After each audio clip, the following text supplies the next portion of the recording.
కొత్త కేంద్ర మంత్రి మండలిలో తెలుగు రాష్ట్రాల నుంచి 5గురు చోటు దక్కించుకున్నారు. తెలంగాణ బీజేపీ నుంచి కిషన్ రెడ్డి, బండి సంజయ్ను కేబినెట్ లోకి తీసుకుంది ఆ పార్టీ హైకమాండ్. ఇక ఏపీ నుంచి టీడీపీ నేతలు రామ్మోహన్ నాయుడు, పెమ్మసాని చంద్రశేఖర్ కు అవకాశం కల్పించారు. మరోవైపు నర్సాపురం బీజేపీ ఎంపీ శ్రీనివాస వర్మను కేబినెట్ లోకి తీసుకోవాలని బీజేపీ నిర్ణయించింది. అలాగే లోక్సభ స్పీకర్ గా ఏపీ బీజేపీ రాష్ట్ర అధ్యక్షురాలు పురంధరేశ్వరి పేరును ఆ పార్టీ హైకమాండ్ పరిశీలిస్తోంది. కేంద్ర కేబినెట్ లో 5గురు తెలుగు వారికి చోటు దక్కింది. తాజా అప్డేట్స్ అందించేందుకు మా ప్రతినిధి గోపి సిద్ధంగా ఉన్నారు. గోపి,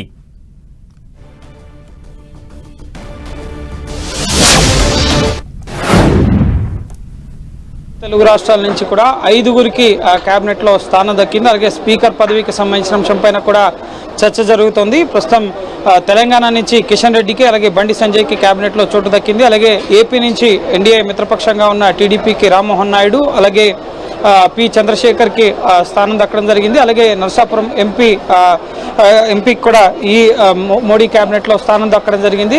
సో ఇటు ఆంధ్రప్రదేశ్ నుంచి ఒక బీజేపీ క్యాండిడేట్ కి, అలాగే ఇద్దరు ఎన్డీఏ పక్షాలుగా ఉన్న టీడీపీ నుంచి ఇద్దరికి స్థానం దక్కడం జరిగింది. సో పోర్ట్ఫోలియోలు ఏం కేటాయిస్తారనేది సాయంత్రానికి లేదా రేపు స్పష్టత వచ్చే అవకాశం ఉంది. ప్రధానంగా మంత్రివర్గంలో ఎవరెవరికి, ముఖ్యంగా ఎన్డీఏ భాగస్వామ్య పక్షాలకి ఎన్ని స్థానాలు కేటాయించాలి అన్న అంశానికి సంబంధించి నిన్న సుదీర్ఘంగా బీజేపీ అగ్రనేతలు, ఆర్ఎస్ఎస్ చర్చలు జరిపి ముఖ్యంగా ఈ పార్టీలకి, ఎన్డీఏ భాగస్వామ్య పక్షాలకి ఎన్ని స్థానాలు ఇవ్వాలి అన్నది, బీజేపీ నుంచి ఎంతమంది ఉండాలన్నది డిసైడ్ చేయడం జరిగింది. అలాగే అభ్యర్థుల పేర్లను ఆయా పార్టీల అధినేతలు డిసైడ్ చేయడం జరిగింది. నరేంద్ర మోడీ, అమిత్ షా, అలాగే రాజ్నాథ్ సింగ్, జేపీ నడ్డా వీళ్ళే ఈ మంత్రివర్గంలో 3.0లో ఎవరు ఉండాలనేది వాళ్ళు డిసైడ్ చేశారు. అలాగే ఎన్డీఏ భాగస్వామ్య పక్షాలకు సంబంధించి ఎన్డీఏలో ముఖ్యంగా ఉన్న ఆ పార్టీల అధినేతలు వారి పార్టీ నుంచి ఎంపీల పేర్లను ప్రధాని కార్యాలయానికి పంపించడం జరిగింది. సో ప్రస్తుతం మరి కాసేపట్లోనే కేంద్ర మంత్రిమండలి జాబితా అనేది రాష్ట్రపతి భవన్కి చేరబోతోంది. అనంతరం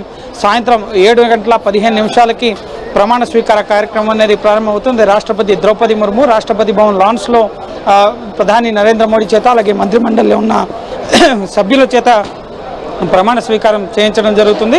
వివిధ దేశాధినేతలు, అలాగే దేశవ్యాప్తంగా ఉన్న జాతీయ నాయకులు, గవర్నర్లు, మాజీ గవర్నర్లు, వివిధ రాష్ట్రాల ముఖ్యమంత్రులు, బీజేపీ జిల్లా అధ్యక్షుల వరకు సుమారు 10,000 మందిని ఈ ప్రమాణ స్వీకార కార్యక్రమానికి ఆహ్వానించడం జరిగింది.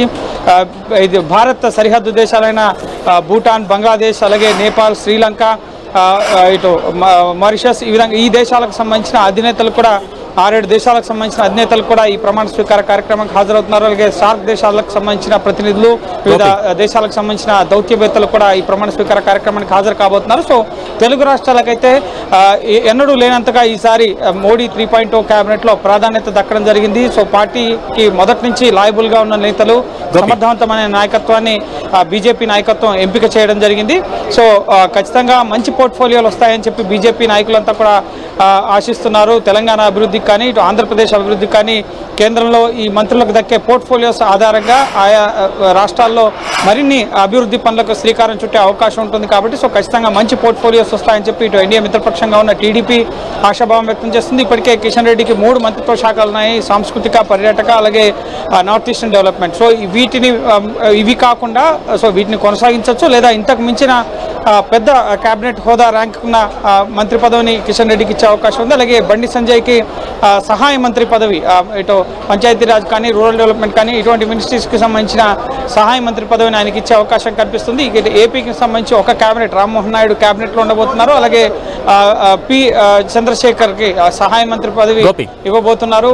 అలాగే నర్సాపురం ఎంపీకి కూడా కీలక బాధ్యతలు ఎంఓఎస్ సహాయ మంత్రి ఇచ్చే అవకాశం కనిపిస్తుంది. సో ఎవరికి ఏ పోర్ట్ఫోలియోలు ఇస్తారనేది ఈ సాయంత్రం రేపటికల్లా స్పష్టత రాబోతోంది. అంటే తెలుగు రాష్ట్రాలకు ఎటువంటి కీలక శాఖలు దక్కే అవకాశం ఉంది, ఎటువంటి చర్చ నడుస్తోంది అక్కడ స్థానికంగా? మరోవైపు టీడీపీ ఎటువంటి ప్రతిపాదనలు పెట్టింది?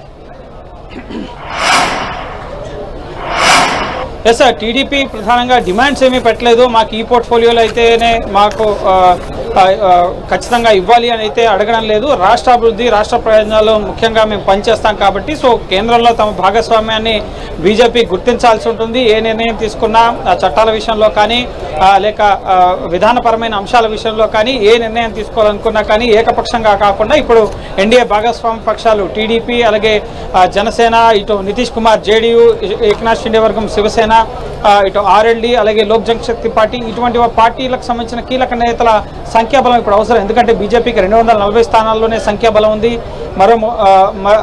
మరో ముఖ్యంగా 53 స్థానాలు ఇటు ఎన్డీఏ మిత్రపక్షాలు సాధించుకున్నాయి. అందులో 40 స్థానాలు ఇప్పుడు టీడీపీ 16, అలాగే ఇటు ఎల్జేపీ 7 స్థానాలు, శివసేన ఏక్నాథ్ షిండే వర్గం 5 స్థానాలు. సో వీరు చాలా కీలకం.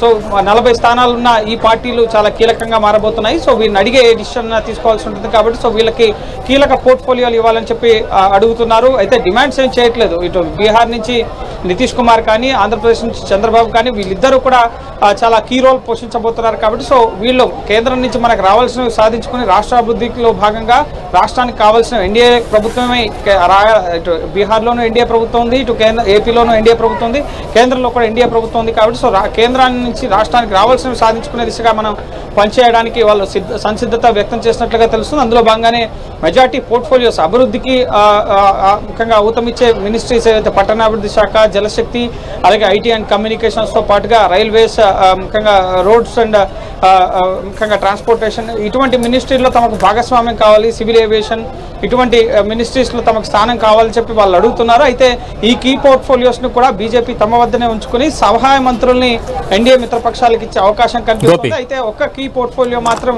ఏపీకి దక్కే అవకాశం ఉంది. అది అర్బన్ డెవలప్మెంటా, లేక జలశక్తినా, లేక ఐటీ అండ్ కమ్యూనికేషన్సా, ఏ మినిస్ట్రీ రామ్మోహన్ నాయుడుకి అప్పగిస్తారని చూడాలి. అలాగే కిషన్ రెడ్డి కూడా సమర్థవంతంగా గతంలో 2019లో హోంశాఖ సహాయ మంత్రిగా చేశారు. ఆ తర్వాత ఎలివేషన్లో భాగంగా ఆయనకి ఇండిపెండెంట్ ఛార్జ్ ఇవ్వడం జరిగింది పర్యాటక అలాగే సాంస్కృతిక నార్త్ ఈస్టర్న్కి సంబంధించి. సో ఖచ్చితంగా ఈసారి కూడా ఒక మంచి పదవి తెలంగాణ నుంచి కేంద్ర కేబినెట్లో కిషన్ రెడ్డి పొందుతారని చెప్పి తెలంగాణ నేతలంతా కూడా భావిస్తున్నారు. సో జాతీయ నాయకత్వం కూడా అదే ఆలోచనలో ఉన్నట్లుగా తెలుస్తుంది. అలాగే స్పీకర్ పదవికి సంబంధించి పురంధేశ్వరి పేరు కన్సిడరేషన్లో ఉన్నట్లుగా తెలుస్తుంది. ఎన్డీఏ ఇటు ఏపీ నుంచి మరొకరికి అవకాశం కల్పించినట్లుగా ఉంటుంది. అలాగే స్పీకర్ హ్యాండ్ హోల్డ్ పదవి అనేది తమ హ్యాండ్ హోల్డ్లో ఉంటుంది అని చెప్పి బీజేపీ భావిస్తున్నట్లుగా తెలుస్తుంది. సో ఓవరాల్గా అయితే 2 తెలుగు రాష్ట్రాలకి కూడా కేంద్ర కేబినెట్లో ప్రాధాన్యత దక్కింది. ఇది ప్రాథమికంగా ఇప్పుడే ఒకవేళ ఎక్స్టెన్షన్స్లో ఇప్పుడు ఎవరికైతే పదవులు దక్కలేదో ఇటు తెలంగాణ నుంచి డీకే అరుణ, ఈటల రాజేందర్, ధర్మపురి అరవింద్ వీళ్ళు కూడా ముఖ్యంగా ఆశిస్తున్న పరిస్థితి ఉంది కేంద్ర కేబినెట్లో స్థానం. అలాగే ఇటు ఏపీ నుంచి కూడా సీఎం రమేష్ కానీ, టీడీపీలో ఉన్న ఇతరులు కానీ వాళ్ళకి మళ్ళీ ఒకసారి ఎక్స్టెన్షన్లో భాగంగా మళ్ళీ అవకాశం కల్పించే అవకాశం ఉంది. మొత్తం 78 నుంచి 82 మంది వరకు కూడా క్యాబినెట్ కూర్పుకు అవకాశం ఉంది కాబట్టి సో ఈరోజు 30 మందికి పైగా నేతలు కేంద్ర మంత్రి మండలి సభ్యులుగా ప్రధాని మోడీతో పాటు ప్రమాణ స్వీకారం చేయబోతున్నారు. సో ఈ మధ్యాహ్నం తర్వాత పోర్ట్ఫోలియోలకు సంబంధించి ఈ రోజే స్పష్టత వస్తుందా లేక రేపు స్పష్టత వస్తుందా అనేది తెలియబోతోంది. కానీ తెలుగు రాష్ట్రాలకు సంబంధించిన ప్రధాన రాజకీయ పార్టీలన్నీ కూడా ఇటు ఏపీలో ఉన్న ఎన్డీఏ, టీడీపీ, అలాగే జనసేన, అలాగే బీజేపీ కూటమి, అలాగే తెలంగాణలో బీజేపీ నేతలు కేంద్ర కేబినెట్లో ఇటు ఎక్కువ స్థానాలు రావడం పట్ల హర్షం వ్యక్తం చేస్తున్నారు. Right, thank you Gopi.